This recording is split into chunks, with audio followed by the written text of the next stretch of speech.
அது எனக்கு தமிழ் நல்லா பேச தெரிஞ்சதுனால. சாதாரணமாக railway college municipal higher secondary ஸ்கூலில் படித்தேங்க. ரொம்ப சாதாரணமான பள்ளி.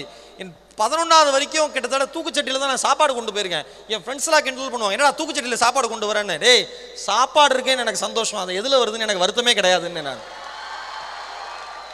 அதனால நீங்கள் எதை பற்றியுமே கவலைப்படாதீங்க நண்பா. உங்கள் தலைமுறையில் நீங்கள் வாழ்ந்து, நான் பெருமையாக சொல்லுவேன், நான் சம்பாதிச்சு எங்கள் அப்பா அம்மா கார் வாங்கி கொடுத்தேன், நான் சம்பாதிச்சு எங்கள் அப்பா அம்மாவுக்கு வீடு வாங்கி கொடுத்தேன். ஒரு தாய் தந்தையரின் முகத்தில் தன்னுடைய குழந்தைகள் நன்றாக இருக்கிறது என்கிற சிரிப்பு மாதிரி ஒரு உலகத்தில் மகிழ்ச்சி எதுவுமே இல்லை. ஒரு சின்ன விஷயம் சொல்கிறேன், 2 பேரை நீங்கள் வாழ்க்கையில் ஏமாற்ற ட்ரை பண்ணாதீங்க. என்னோட எக்ஸ்பீரியன்ஸில் சொல்கிறேன். அம்மா அப்பா, வழக்கமாக அம்மாவோட அன்பு எல்லாருக்குமே தெரியும். ஆனால் அப்பாக்களின் அன்பை பற்றி இந்த உலகம் பெரிதாக பேசுவது கிடையாது. அப்பாக்களின் அன்பு அம்மாவின் அன்பை விட 1000 மடங்கு பெரியது என்பதை அப்பாவை நேசிப்பவர்களுக்கு நன்றாக தெரியும்.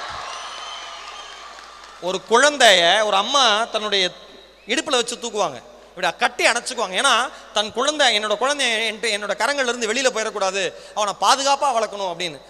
தான் பார்த்த உலகத்தை மட்டும் தன்னுடைய குழந்தையும் பார்க்க வேண்டும் என்று நினைப்பவள் தாய். ஆனால் ஒரு தந்தை குழந்தையை தூக்குகிற பொழுது தோள்களில் வைத்து கொண்டாடுவான். ஏன் தெரியுமா? தான் பார்க்காத உலகத்தை கூட என் குழந்தை பார்க்க வேண்டும் என்று நினைப்பவன் தந்தை. அம்மா வாழ்க்கை முழுக்க நமக்காகவே தேஞ்சு தேஞ்சு தேஞ்சு தேஞ்சு காஞ்சு ஓஞ்சு போன ஒரு உடம்பு.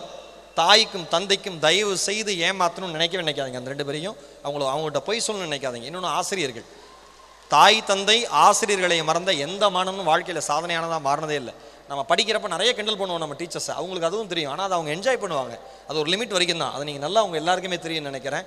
ஏன்னா ஆசிரியர்களை மதித்தவர் தான் அப்துல் கலாம். அவர் ஜனாதிபதியாக பதவியேற்ற அடுத்த நிமிஷம் யாருக்கு நன்றி சொல்ல விரும்புறீங்கன்னு கேட்டப்ப அவங்க அம்மா அப்பாவுக்கு சொல்லலை, பெரியப்பாக்கு சொல்லலை, பெரியம்மாவுக்கு சொல்லலை, சகோதரிக்கு சொல்லலை. யாருக்கு தெரியுமா சொன்னார்? ஆரம்ப காலகட்டத்தில் என்னுடைய பள்ளி படிப்பு தடைப்பட்ட பொழுது என்னுடைய பள்ளி கல்வி கட்டணத்தை செலுத்தி என்னை அடுத்த நிலைக்கு உயர்த்தி விட்ட அப்பாதுரை சாலமன் என்கிற கிறித்துவ ஆசிரியரும் சிவசுப்பிரமணிய ஐயர் என்கிற இந்து ஆசிரியரும் இணைந்து தூக்கிவிட்ட இஸ்லாமிய குழந்தை தான் இந்த அப்துல் கலாமாக உங்கள் முன் இருக்கிறேன். அந்த 2 தெய்வங்களுக்கும் என் நன்றினார்.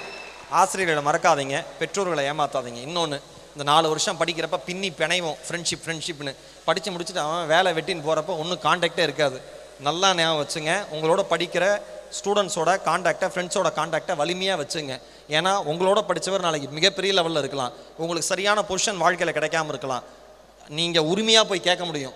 அவர் ஒரு CEO ஆகிட்டார், இன்னும் நீங்கள் கரெக்டான போஸ்டிங் போல, நண்பா நான் இன்னும் கஷ்டப்படுறேன்டா அப்படின்னா உங்களுக்காக உதவுகிற முதல் கையாக அந்த நண்பனுடைய கை மட்டும்தான் இருக்கும்.